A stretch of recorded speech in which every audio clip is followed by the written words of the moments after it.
Welcome to the Cats Pod. This is episode 6. Feeling pretty good this week. Ultimately, a great week for the Bobcats. I am joined here by my illustrious co-host, Eric Lover. How you feeling today? Just a light golf clap. Yep. Got to show that support and appreciation for those guys handing us a fantastic W right now. Super happy. Couldn't have gone any better. Turned into a stress-free win. I mean, it Those really are my did. favorites. It was stressful for a little bit there. I mean, I would say even going into the fourth quarter, there was some stress involved in that fourth quarter for sure. Yeah. There was a lot because it was only a 4-point game at that point, right? But did it ever feel like we weren't going to win? I mean, you might have been more confident than me, but I was feeling like I didn't want things to fall apart because at the end of the day, it's always kids out there. Like it's always like younger dudes out there on the field. So I don't want to count anything as like we are going to automatically come back every single time, especially when they have to travel to Sacramento. But I think it did end up being a great game for the Cats. They showed their mettle here, especially, Sac State, you got to give those guys credit. They're filling stadiums now. Mm-hmm. The last couple of years, they've been, progressively getting better. But I remember watching those games not that long ago where there was not very many people in there, and that thing was loud. Mm-hmm. I mean, there was plenty of fans. The crowd showed up for that game, yes, for sure. Did. I think ESPN too has to have a lot to do with that. Like getting national coverage on your games when your team is number 4 in the country for FCS, that has to bring a lot of the fans out there. Yeah, and especially when the number 2 team comes to town. Yeah, that's going to bring more people out. From the start of the game, we've been complaining all season long about special teams. Mm-hmm. Whether it's been the perennial missed kicks, or last week it was, once again, a fumble. This time we didn't get lucky enough to get it back. Yeah. It depends who you ask, whether it was or wasn't a fumble. It didn't look so much like a fumble. I think it looked like a little bit of horse pucky. Horse pucky. Horse pucky for sure. Yes. Yeah. But this kicking issue's got to get figured out.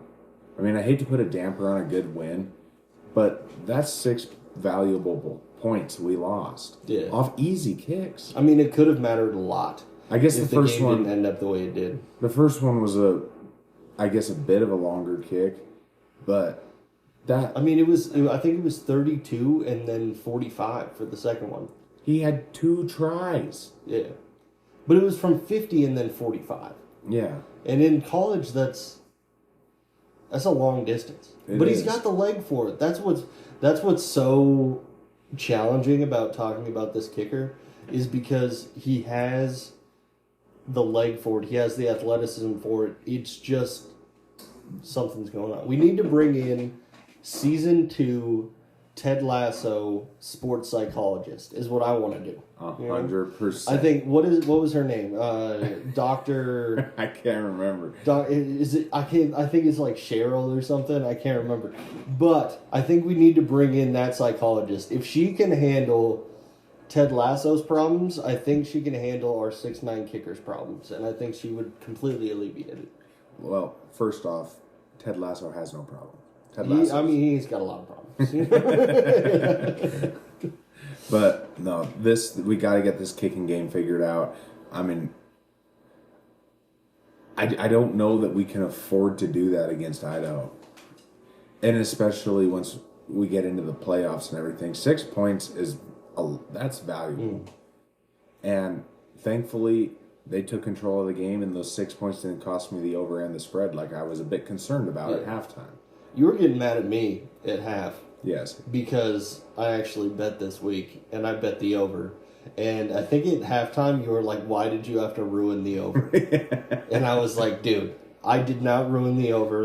In my head, internally, I was like half waffling between I think I really am a curse, personally. I think I have these demons inside of me, and I am a curse.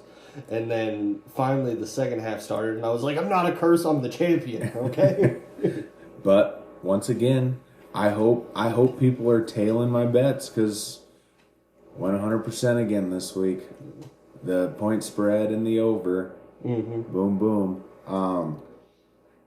Before we get into the positive, like the real positives of the game, I think we've got to bring up one more thing, and that this lack of pressure in this game was evident. They gave him so much time. Yeah. So much time to find open receivers that he didn't deserve to have. I mean, I still think the secondary does a good job, but they can't cover them forever. I mean, they're bound to. Yeah. It was really surprising that there wasn't more pressure on Bennett, and he still didn't have like a monster game. I'm not looking at his stats right now. I don't know what he actually ended up with. He picked up quite a few yards through the third and fourth. Yeah, that last drive counted for a lot of them, but he went 26 of 42 for 234, a touchdown, and 2 picks. Now, that stat line, aside from the 2 interceptions, is a little better than he played, but it's because of the lack of pressure. I mean, but like, if you would have thought before the game, if we gave him that much time, how many yards and touchdowns do you think he would have had? It would have been a ton. Yeah, I mean, I still think that's maybe it's more than he should have had. Yeah, we got to get back there. We got to get him down. So those are my 2 negative takeaways. We're not getting the pressure we need to get in the backfield, and we're not hitting on special teams like we need to. These are just things that could like snowball as the season goes along and turn into major problems when we face really tough teams when it becomes playoff time. And when the games like really, really matter. That's when these small, they may seem small now, but these gripes are going to come back up. Right. For sure.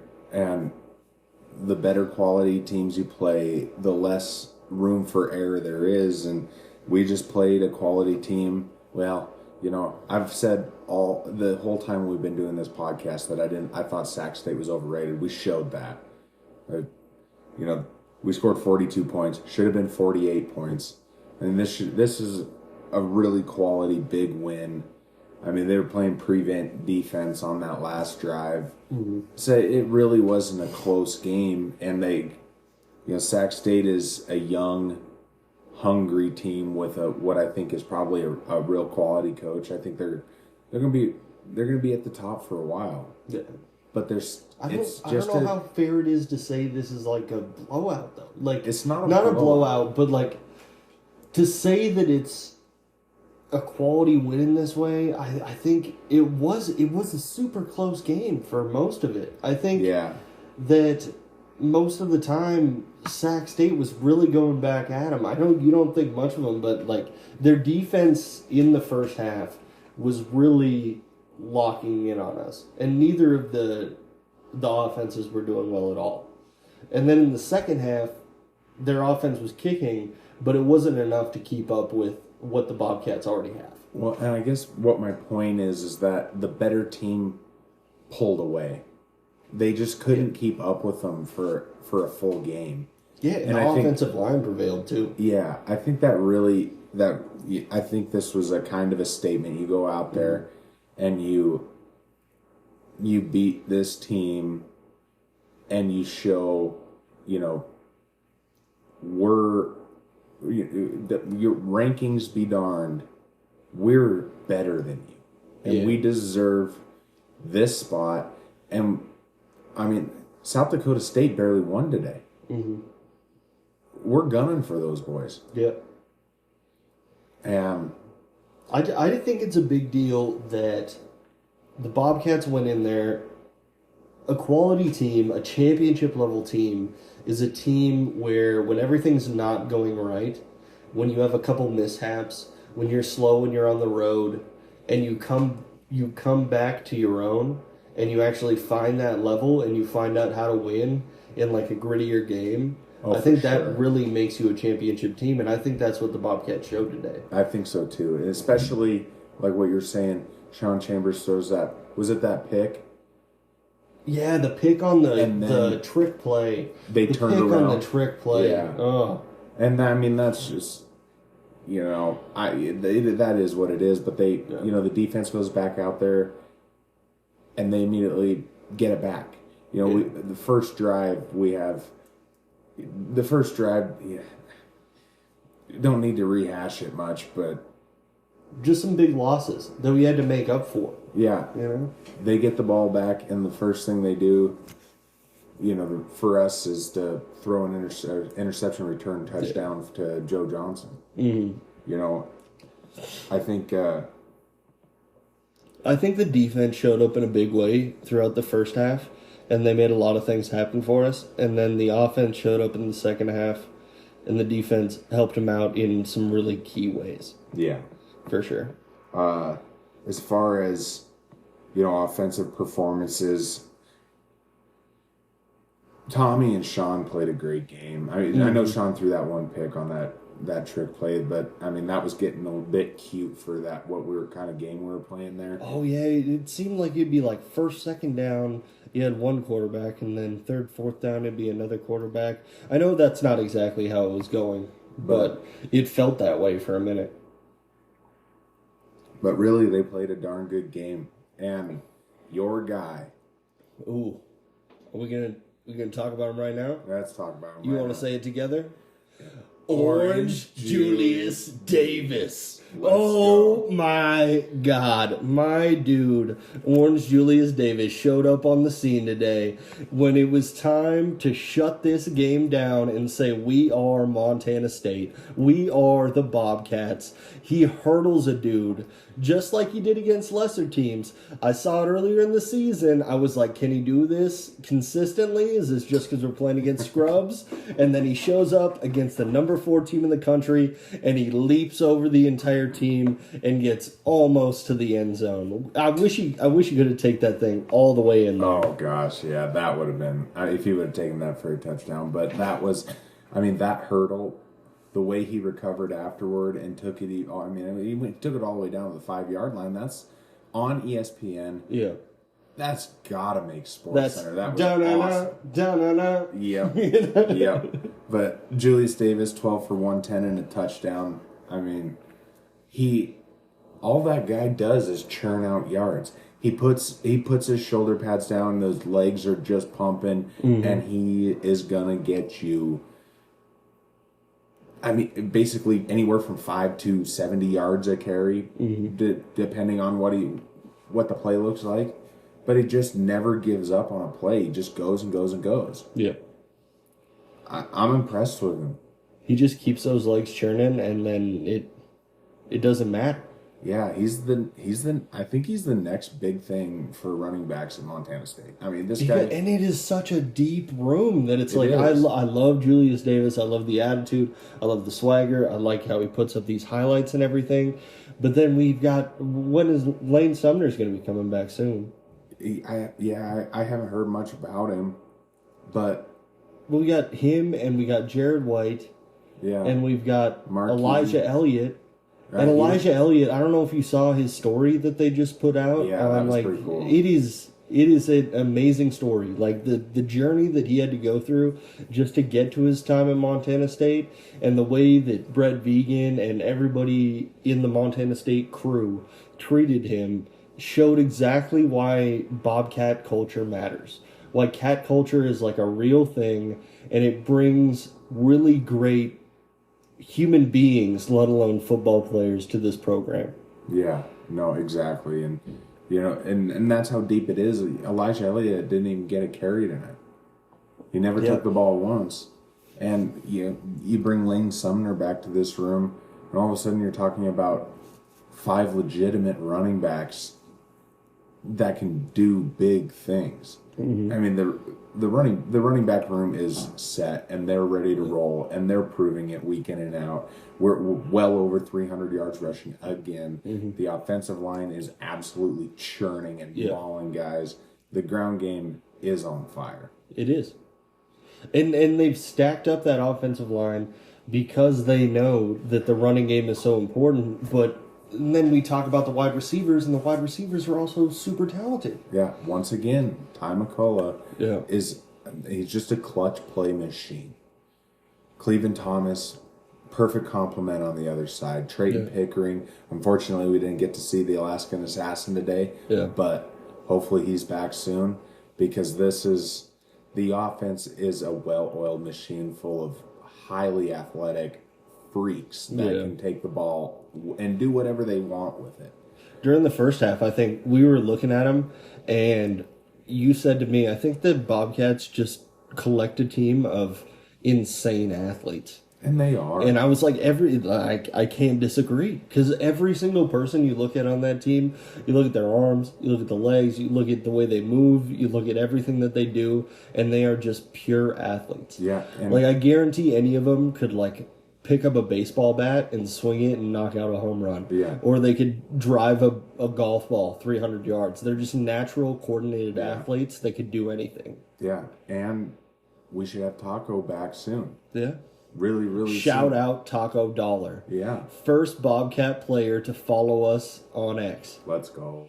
Let's go, Taco. Thank you so much. You're from my hometown of Billings, Montana. I never met you. I think I moved out of Billings before you were growing up. You were probably in like the 6th grade when I moved out. But thank you, Taco Dollar. I hope you're listening. Yeah. Should we, like, team stats? It goes down to... So, the Bobcats kill it on the ground, obviously. 328 yards. 200 yards of rushing for Sac State. It's funny, 328 yards rushing. I'm pretty sure they averaged 325. Boom. We got a top 5 matchup here, and we drop our we're right at our slightly average. Above average. Yeah. I mean, shows you can't stop it. I mean, Sac State is still considered more of an offensive team, I guess. Nobody that I've heard of was touting their defense a whole lot before this started. Their defense looked good in the first half. Oh, yeah. Their defensive line looked insane in the first half. And once Cats, buttoned her down and really took off, they couldn't stop them, but they were harassing them pretty good there in the first half. But, yeah, I mean, once again, just running it down their throats. The running backs doing their job, the quarterbacks having a great game. So I'm just so pleased with how the offense is functioning right now. It's super good. The defense showed up in like key moments. Yeah. Whenever they needed to be there, they were there. Yeah. Remember right before you asked, have we had any sacks in this game? And I was like, I don't know. I don't remember any sacks. And then all of a sudden, out of nowhere, from the bleachers on the left side, I think Brody Grebe came out of there and just tackled the dude. And then all of a sudden, we had a sack. Yeah. And I was like, shout out Brody Grebe, Millstone's finest, right there. Yeah. No, and that was a big sack, and I hope that we can get more going forward, because we need to get more pressure on that quarterback. We just have to. Yeah. But throughout the season, we've always been that team that did. Yeah. So I don't think we will have trouble, like, getting back to the mean, like finding our level and actually becoming that team again. And I think this is a 1 week thing where we're only going to have to worry about us getting to the quarterback this one time. And maybe we should give some credit to Sac State's offensive line. Oh, yeah. They kept him out. They kept that quarterback pretty darn clean. Gave him some running lanes. I think bottom line, just keep building every week on what we're doing good and what and trying to make things great. Yeah. Because the offense is doing it. The secondary and linebackers are all over the place. Really hope Danny, nothing super serious, hurt it. It's probably an arm, saw him in a sling on the broadcast. Hopefully it's nothing too serious or season ending or anything like that. Love to have him back. Yeah. And I'm sure he'll be back if possible. Yeah. Was there any thoughts you had about this game? Any other ones? I guess in a recap, basically, you guys saw my bets out there on Twitter X. This is kind of what I expected to happen. Yeah. I still think Montana Sports Pet putting a 10.5 point spread on this deal, and I guess you saw they added quite a few more bets. Yeah. But I had to put mine in on Wednesday, but I kind of expected this to happen. Yeah. And they definitely paid me back. So really happy about that. I sincerely apologize to our listeners if they just had to listen to me sneeze twice while Eric was giving that last little recap there. I don't think we said the final score of this game ever, but it was 42-30 Montana State over Sacramento State. I think if you're listening to this podcast, you probably already know how the game went. Yeah. But just in case you haven't and you listened for 21 minutes already, that's the score. And it should have been 48-30. And it should have been 48-30. Yeah. I think, we did say, got it. So, picks from last week. We had a good week compared to last week. Last week we went 3-3 Big Sky picks. Yeah.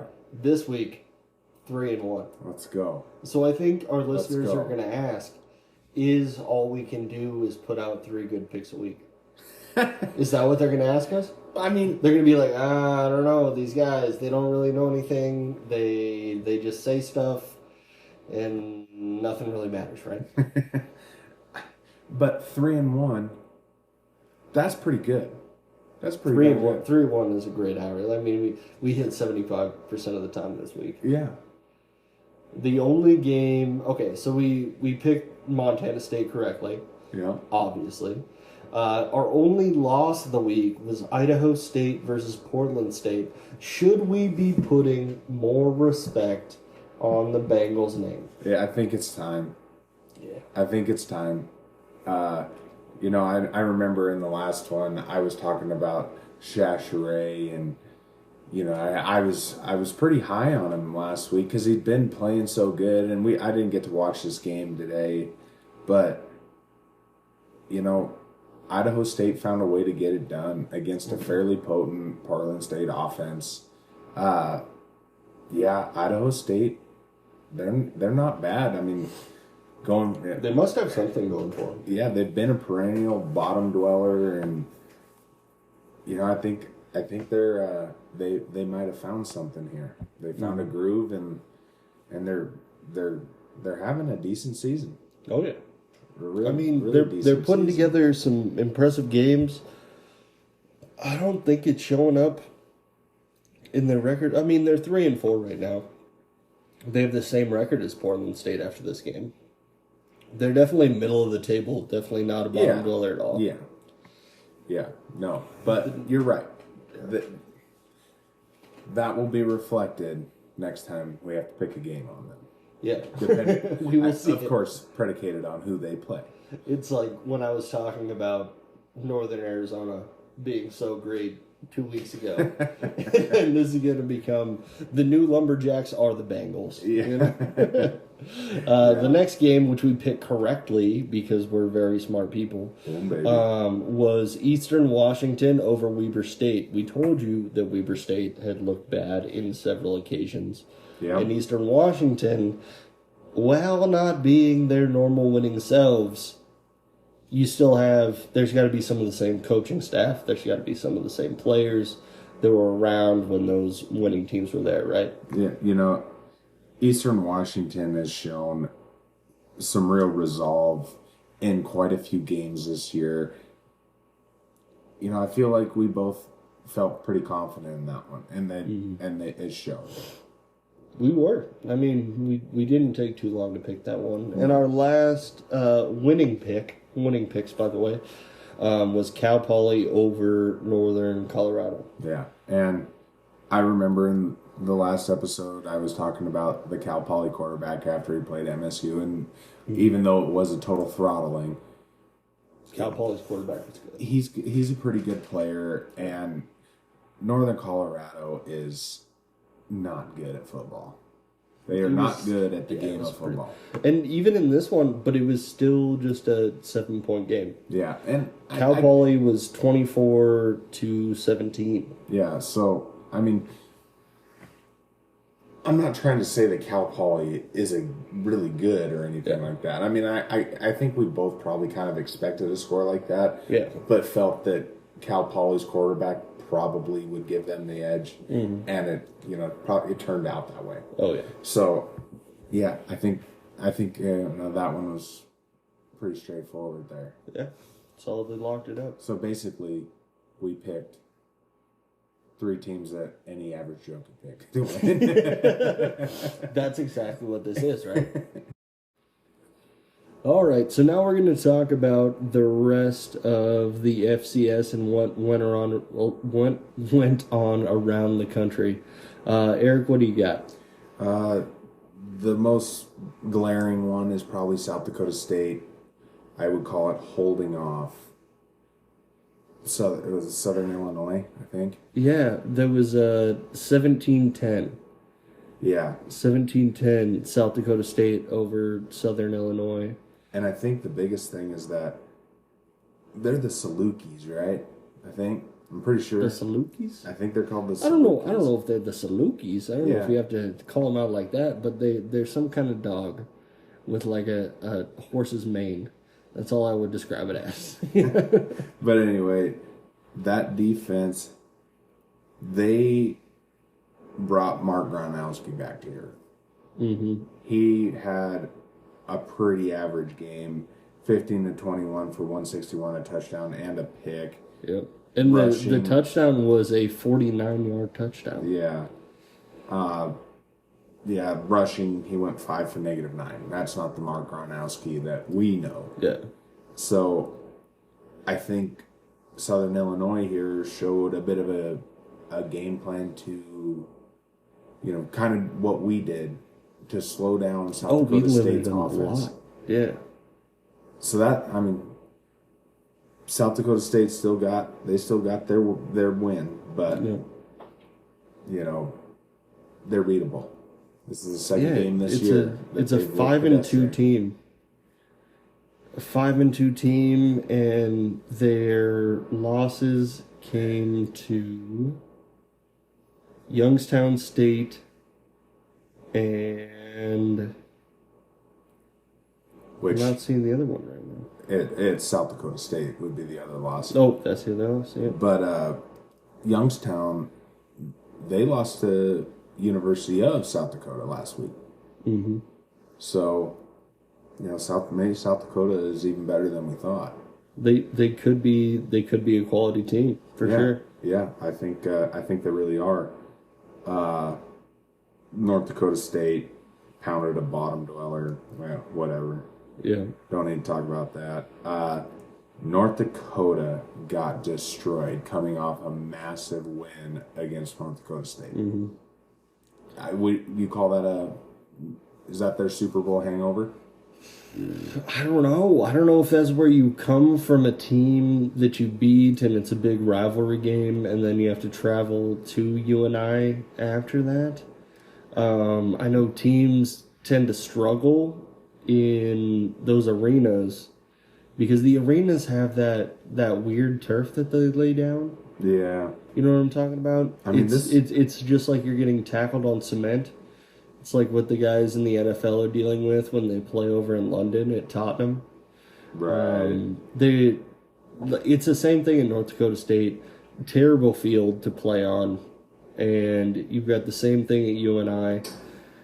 And University of North Dakota just doesn't show up at all in that game. 27-0. They got pounded. Oh, yeah. They got rode hard and put away wet. I mean, it was a butt kicking. Do you see a team get pounded that struggled against Weber State? Right. And that same team beat North Dakota State. It plays more and more into the fact that North Dakota State is really falling by the wayside this season. It's It's something we haven't seen in a while, and I love it. I absolutely love it. I love it. And that's one thing, I don't care what you are for a fan base, everybody can get behind. We love it when North Dakota State sucks. Yep. That is a great time to be alive. Mm-hmm. It's a great time in FCS football. Yeah. Another one stands out is Harvard went down. Harvard's they've been pretty darn good this year. Princeton got them. The Princeton Tigers. Oh, the Ivy League matchup. Uh-huh. The Princeton Tigers took them down. Usually the Princeton Tigers have a pretty good basketball team, but this year... Which, actually, the Harvard-Princeton game is actually they pick 11 guys and they go again in a mathletics contest. On the football that's what they do. They have just they put up an equation on the board, and that's actually how they finish it out. First one to get it done gets 7 points. No extra points. They get rid of kickers in this one. Shout out, the limit does not exist, you know? Yeah. And Mean Girl fans out there. Yeah, I think I don't really have anything else that stands out. Do you on those? No, those I didn't see any scores that really stood out to me at all. So we can go to our Big Sky Conference picks for next week. I do think there will be a bit of adjustment in the rankings coming up. Sac State probably fall. Yeah, they would have to. Which probably means you know who from over the mountains. On a bye week. Hashtag Bobcats for Bobby. Yeah, Bobcats for Bobby. They're going to take a step up. Yeah. I don't know why, but they're going to be on a bye, and they're probably going to take a step up. They did have an impressive win against Idaho, but we will see what Idaho actually is next week for sure. Yeah. Alternating picks. I'll start off. I'm going to start from the bottom of my list here, and it is the Sac State Idaho State game, which I didn't think would be a tough pick until the display that Idaho State put on this week. The Bengals have shown that they are to be respected. You're not supposed to disrespect them. Yeah. But I feel like Sacramento State is going to be on a mission after this game. Oh, yeah. They're going to be on a major mission. They're away for the game. Nope, they're at home. Yep, they're at home for this game. And I think that is going to be a major factor for them, and Sac State is going to give those fans that showed up tonight for ESPN2 football against Bobcat Nation, they're going to give them a show, and they're going to show them that they are an actual team. Sac State. Oh, yeah. I have absolutely no doubt. I know we talked about giving some respect to Idaho State. I bet Sac State is going to destroy them. Yeah, Sac State is still a quality team, and Idaho State is showing that they can compete with the lower. We thought they might be the lowest team, but in fact, they're not the lowest, but they're still. They're very competitive. Yeah, Sac State's just a different bear, I think, and I think Sac State probably wins. Yeah, I'm not saying it's going to be a 20-point win, but I'd say convincingly. 10 to 14 would probably be fair for a team like Sac State to win by. But, yeah, check out the spread and see if that matters. Yeah, if it were me, I wouldn't bet it. I wouldn't bet it either. Next one is UC Davis versus Northern Arizona. I think on this one. Is it at Northern Arizona? Does it say? It is at Northern Arizona. Okay. Last time I picked Northern Arizona because of home field advantage, I was wrong. So I'm going to go with my gut here, and I'm going to say UC Davis goes down to Northern Arizona and takes care of business. Northern Arizona takes care of it. At home? That's the pick? No, UC Davis goes to Northern Arizona and takes care of business. Oh, okay. I think Northern Arizona loses this game. I don't have a clue how close this one will be, but I think UC Davis is going to figure out a way to get it done. That's perfect. They got quality players at UC Davis. I think they have all the tools to make it happen. Yeah, agreed. Our next one is both teams at 3-4. Eastern Washington versus Portland State. Let me just interject here quick. I'm glad you have to make the first prediction. You're glad that I'm the one that has to pick this game. Because Eastern Washington is kind of an anomaly to me at this point. They're an enigma, not an anomaly.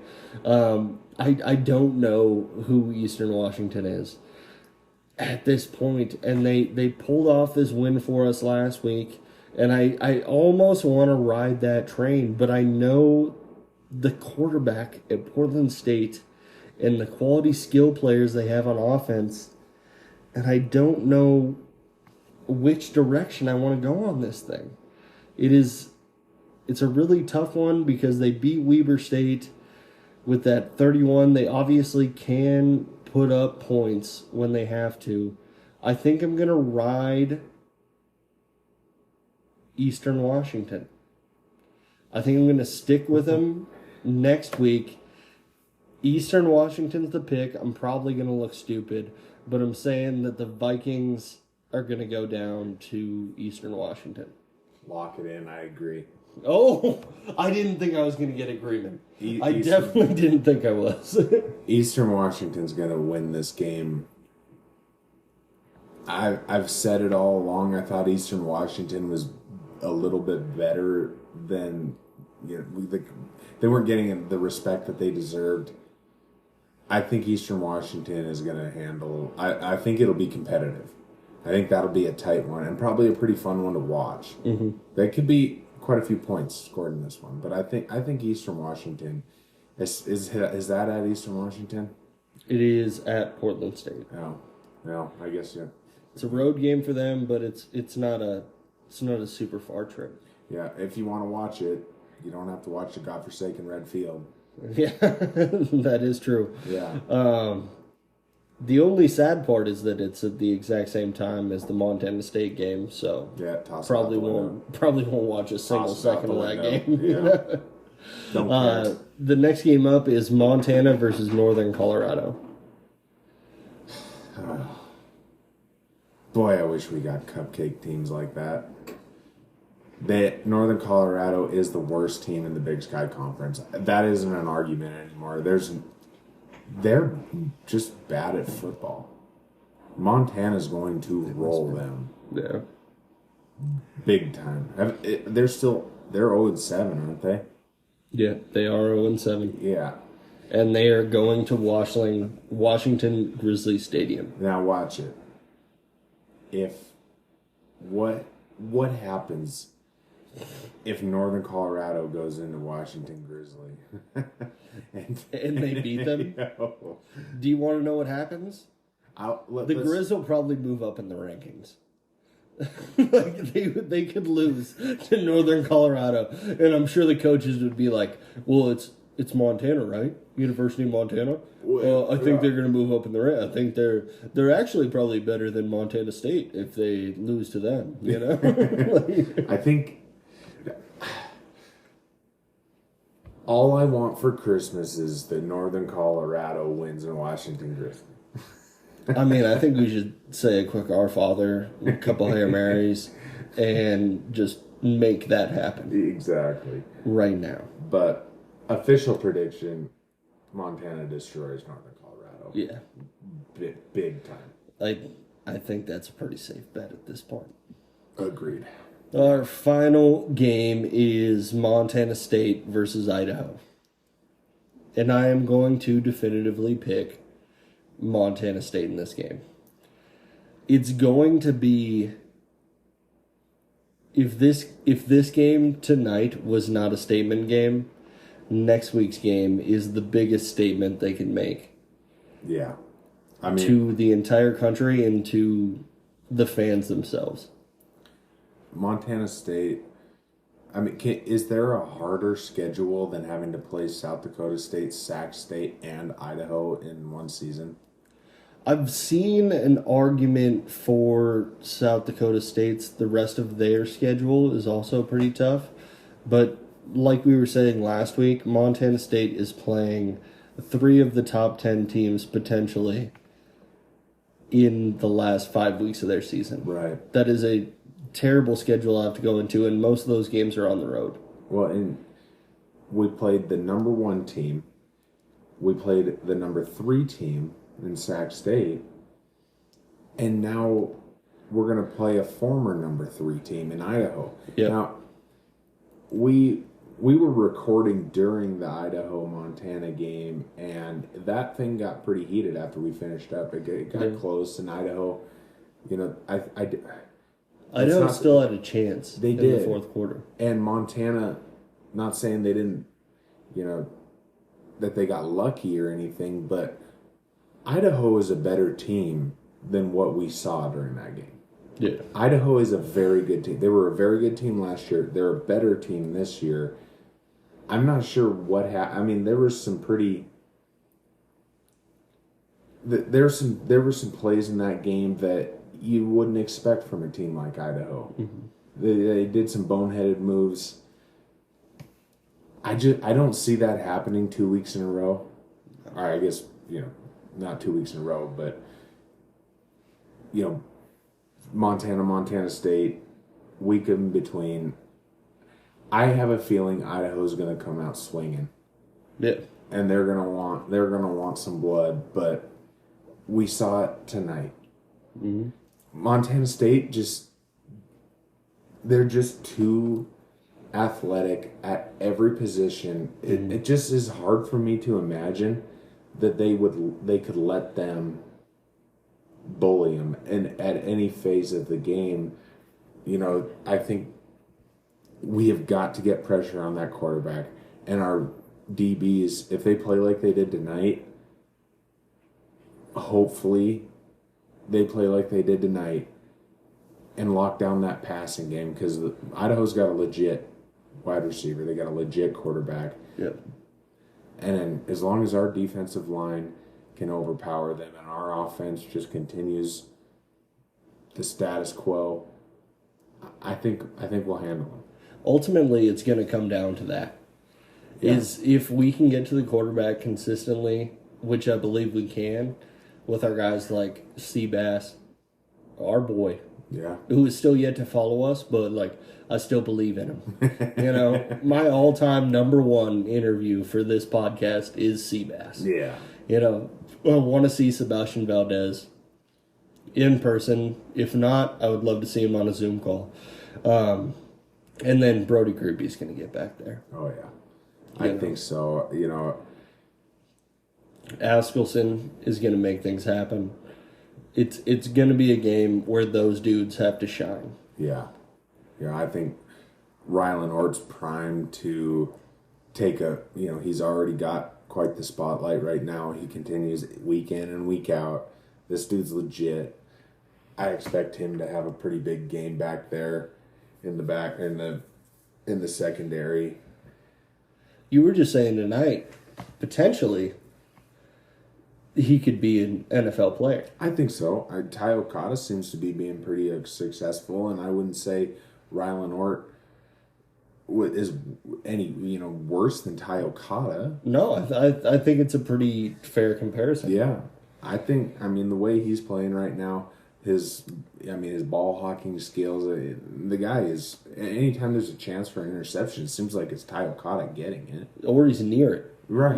He's either near the ball or he has the ball in his hands. Yeah. He's a very good player, and he could be that NFL type dude. Yeah. Yeah, I think, Rylan Ort, he's everywhere all the time. He's got the potential to be a game wrecker in any given game.